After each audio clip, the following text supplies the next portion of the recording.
Hi there, in this video we're going to look at something called levels. Basically they get the shadows and the highlights and the midtones all to look really nice. Okay, let's take this image here. Okay, it looks great, but then we add levels and looks more amazing. Alright, it's the foundation, it's the thing that I do most in Photoshop when opening up a new photograph. Let's go learn how to do that now in Photoshop. Alright, so first up, let's go to File and go to Open. And in your source files, open up O4A. Okay, this one here. It is a photograph by Errol Ahmed. Okay, and let's click Open. Alright, so let's look at opening the levels. Now there's a couple of ways of opening it in Photoshop, and if you've done Photoshop a long time ago, you might have used this method here. Let's not use these. These here are very destructive, so we're going to use the non-destructive methods, okay, which is basically this adjustments panel here. If you can't find it, just go to Window and just open up Adjustments, and you've got to hover above them. After a while you work out what these little icons do, but can you see here I've hovered above it with my mouse and you can see, whoop, there is where levels is written. Okay, so I'm going to click on this one here. This is definitely for me as a amateur photographer but professional designer. I use this one the most when I'm fixing up my images because I need a lot of work with my imagery. Now this complicated looking thing opens up. It's called the histogram. It's not complicated. Well, it's not very hard to use, which is nice. Basically what we're looking at is information from images. This is all the, see this little dark house here and the white house? This is everything that is really dark in the shadows, and this is everything that's really bright like lights. Okay, you can see here it's missing a little bit of information there and a little bit there. Now what you do with levels is you basically just drag this black slider up into the first little mountain here. Okay, so click, hold, and drag it.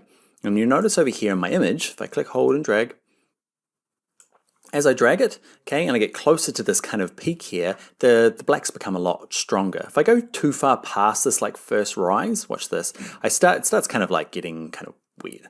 Okay, so there is not a perfect adjustment, but you just drag it here, basically the beginning of the first hill. Okay, the same on the other side.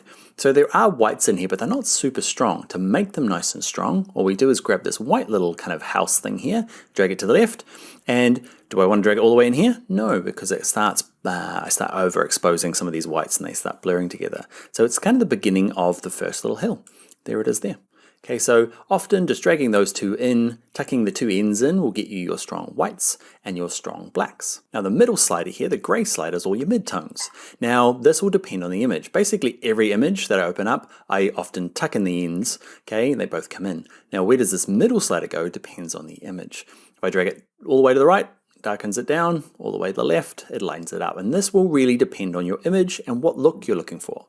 Okay, so I'm just dragging mine back and forth, and I'm looking at my image, not my slider over here. Okay, looking at the image and just finding where I feel it's nice. Now, I didn't need to move it much at all, and that is correcting an image kind of 101. I do this, the first thing I do before I do anything else in Photoshop is just get the levels right.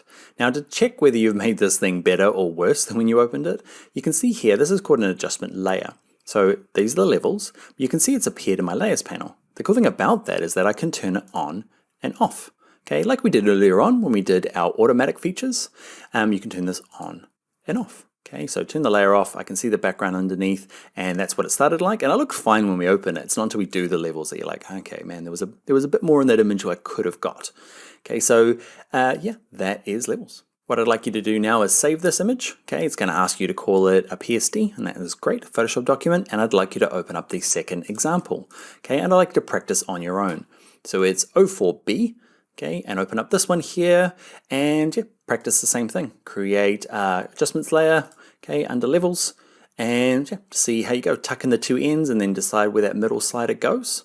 And this will be a cool time to share what you've done and kind of what what your end result would be. So check us out on social media, and that's at Tuts Plus Design. I'm Daniel Loves Adobe, and on Instagram I am Bring Your Own Laptop. So take a screenshot, save a JPEG. I'd love to see what your end result with that second example is. All right, so let's get on to the next video where we